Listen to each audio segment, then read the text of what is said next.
Hello YouTube, Ronan Kazi, we're back at it. Hopefully you've got KDE installed and hopefully you're making a new desktop environment for yourself. We're talking about the kernel today, not Colonel Sanders, the Linux kernel, 7.2. If you could like, subscribe, share, unsubscribe, resubscribe, or else I'm forced to do that with that thing. All right. So I've just updated one of my PCs to the kernel 7.2. It was on 7.08. I think 7.18 is kind of the last one series that's out there. And in CachyOS, it has a kernel, and a lot of distros, I've seen this on Manjaro and some others on Linux Mint. Linux Mint's not the same as this, right? It doesn't give you as many options. But in general, CachyOS, I've just been reading it was released October 16th, and they said they released it, so I installed it. Now, it was easy to install. To enable it was a different thing. Basically, what happens is you can download all these different kernels, but then you got to enable them. So what I had to do is I had to go into my Refind, and I didn't know this, but I went in there a couple times. I didn't see other options. Sometimes in Refind, it will get littered with the same distro, but it'll have like 2 or 3 different icons you can hit.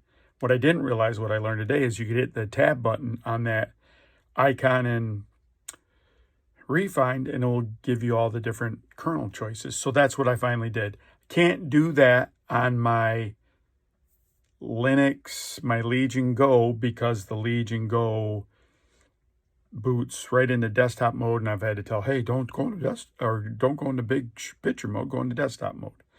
And then my main computer, I don't have a hardwired keyboard for it. So if you have a laptop, this is easy because your keyboard is recognized by the BIOS. Otherwise, I got to plug in and plug in and plug in. So here's the things that have been upgraded in 7.2. I'm not a big fan of doing these types of videos. And if you go on Linux kernel page or whatever, it'll have like a whole big long thing that explains what each thing does. And I'm going to go over what Cachy's going to do with the new release and the upgrades that they've had in August. Again, I'm not going to read these to you. Nothing. Tell me that you're in a bad meeting without saying you're in a bad meeting, right? When the presenter reads the PowerPoint. For those of you that are doing that, and this is the first time you're finding out, I'm sorry. We hate you, and you should stop. I'll keep it back on Linux, though. Sorry, everyone. Why is this important? I'm going to tell you the thing that I think is important about this is that's the benefit of rolling release. It's part of what's going to happen all the time when they have these kernel updates. Am I going to be as excited about 7.2.1? No, not really. Or 7.2. No, not really. This is a big milestone kind of thing, I guess. It's number-wise, right? It's a milestone, but it's not really a milestone in real life. But what I want to show you is how easy it is in an Arch-based distro to go to the next thing that's released. And believe me, like CachyOS, when you read those, the minutes, I tried to load, like it said, Shelly's been improved. I tried to load Shelly and show you what Shelly looks like. So I'm trying to show you what some of the changes are. But one of the big things about Arch is you always hear, but it breaks when it updates and all this other kind of stuff. So, right, with some trepidation, I would have done it on all my machines, except it's a pain in the butt. I got to plug a physical keyboard. And probably I need to get a better physical keyboard setup, right? But all that being said is I updated it on one. It's one of the reasons I like CachyOS or Arch-based distros because they're updated. But like someone commented a couple days ago, they had luck using something else in what they did, and that's fine, right? It's really what you can get to work on your equipment. I just found on how many Asus things do I got? I got like an Asus, I got an Alienware, I got a Miniform, I have a Legion Go, I have another Asus, I have another Asus, and I have a old G73 Asus. And Roxy doesn't like that computer. That somehow got sticky stuff on it. Not in that way, but like, I think whatever it is. So that has like only 6 gigs of RAM or even 3 gigs of RAM, and it's a lot less capable than I remember it as. But that's one of the benefits of CachyOS. And again, I don't really bother myself. I'm not that much of a techno guy that looks in the patch notes.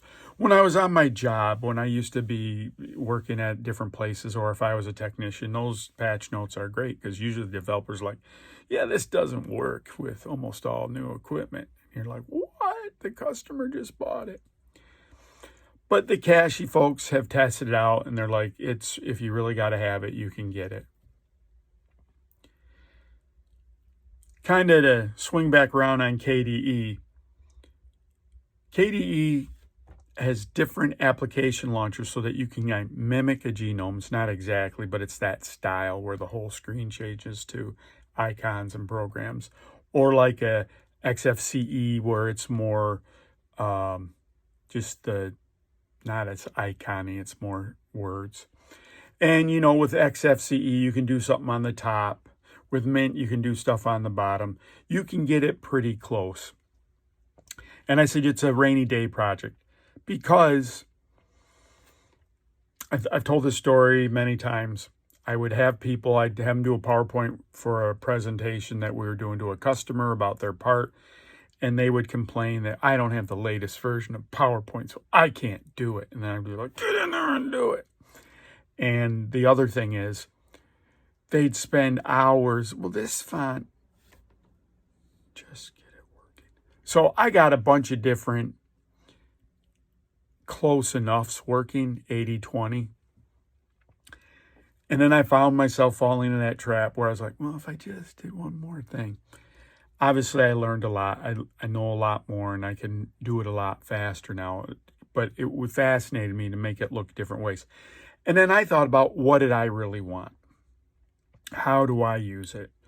And if you ever seen a Mac, as you scroll through a Mac, it gets bigger where your mouse is and it goes back down. So you can be like a wave. But in reality, that's what I want. I want the things that I need. Okay, I have big monitors, and if I'm at a high resolution, the icons are small. So I want everything big. I think I'm showing you that. That's a tiling launcher, and it's going to show the other picture of it. Tiling kind of desktop thing. Is I want that stuff pretty big right in front of me. So like, and then I want it to hide. How often are you messing with the Wi-Fi on a system that's set up? My main home system, it knows what the Wi-Fi is and it has a cable connection. So I don't need to hit that button that much.